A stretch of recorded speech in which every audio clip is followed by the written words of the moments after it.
नमस्कार दोस्तों, मैं प्रभु पीएनजी न्यूज़ में आपका स्वागत करता हूँ। आज मैं आपको बताना चाहूँगा कि रामदास अठावले जी, जी हाँ, गुजरात के मेहमान बने हुए और आज सर्किट हाउस में हम आपको लेके आए हैं।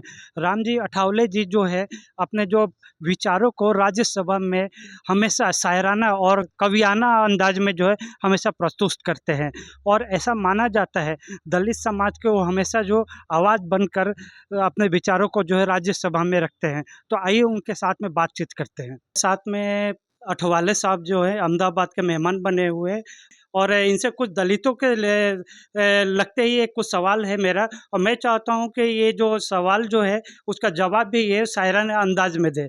ये मेरे सर से रिक्वेस्ट है। सर जो अभी जो जैसे आपका बीजेपी के सहयोगी पार्टी है, तो दलितों का भविष्य क्या है सर अभी?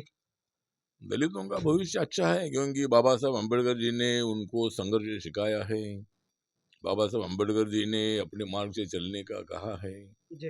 बाबा साहब अम्बेडकर जी ने गुलामों को गुलामी की पहचान करा दो ये बताया है और अभी दलितों में काफ़ी जागृति है। एजुकेशन में काफ़ी बढ़ोतरी हो रही है। जी। पॉलिटिक्स में सोशल एक्टिविटीज़ में दलित अच्छी संख्या में आ रहे हैं। इसीलिए मुझे लगता है कि भविष्य होता है, भविष्य अपने को ही बदलना पड़ता है। अपना भविष्य अपने को ही बदलना पड़ता है। कोई आकर मेरा भविष्य बदलेगा ऐसा नहीं होता है।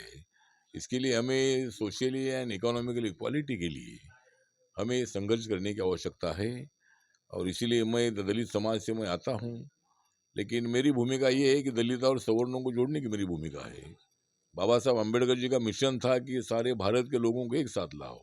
अखंड भारत की संकल्पना उनको मंजूर थी और भारत के संविधान में जात पात धर्म वगैरह जो है उसको अलग रखकर हम सब लोगों ने एक साथ चलना चाहिए। ये भूमिका बाबा साहब अम्बेडकर जी की थी और बाबा साहब को नेता मानकर हम लोग आगे बढ़ रहे हैं और दलितों में काफ़ी जागृति आ रही है।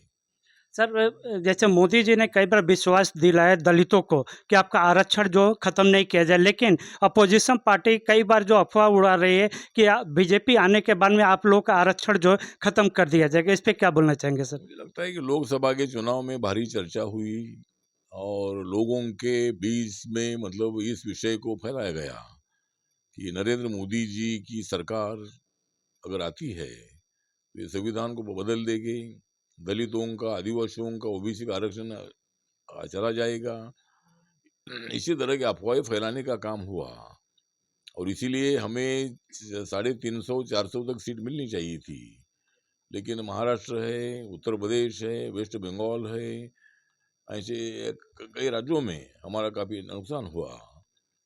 लेकिन उसके बाद जो चुनाव हुए हमने लोगों को तो समझाया कि बाबा साहब का संविधान कोई बदल नहीं सकते हैं और जो नरेंद्र मोदी जी बाबा साहब के संविधान को माथा टेकर शपथ लेते हैं, हर बार बाबा साहब का नाम लेते हैं अपने स्पीच में, वो मोदी जी कैसा संविधान बदल सकते हैं? पहले पीएम तो कभी बाबा साहब का नाम भी नहीं लेते थे।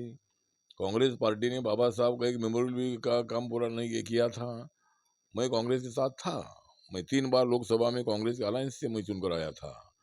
लेकिन बाबा साहब अम्बेडकर जी का मेमोरियल एक भी बनाने का निर्णय उन्होंने लिया नहीं। लेकिन मोदी साहब आने के बाद फटाफट 26 अलीपुर रोड जहाँ बाबा साहब ने संविधान लिखा था वहाँ बहुत अच्छा सा मतलब मेमोरियल बना है।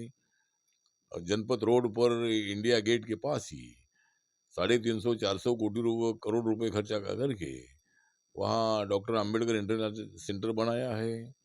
मुंबई में हिंदू मिल के जगह पर 350 फीट का स्टैचू खड़ा हो रहा है और जिस हिंदू मिल के जमीन की कीमत थी 3,500 3,600 करोड़ रुपया, वो जमीन मुफ्त में बाबा साहब अम्बेडकर जी के मेमोरियल के लिए दी और अभी महाराष्ट्र सरकार की तरफ से MMRDA जो है उनके तरफ से मतलब एक बहुत ही शानदार अंतर्राष्ट्रीय दर्जा का वहाँ मेमोरियल बन रहा है। तो जिस तरह आपने बताया कि भाई राहुल गांधी और कांग्रेस पार्टी के पास दूसरा कोई विषय नहीं है, ये देश को तोड़ने का काम कर रहे हैं, समाज को तोड़ने का काम कर रहे हैं। इसीलिए मुझे लगता है कि दलितों का आरक्षण जाएगा नहीं, बाबा साहब का संविधान बिल्कुल बदलेगा नहीं। सर पीएनजी न्यूज़ को टाइम देने के लिए बहुत बहुत धन्यवाद।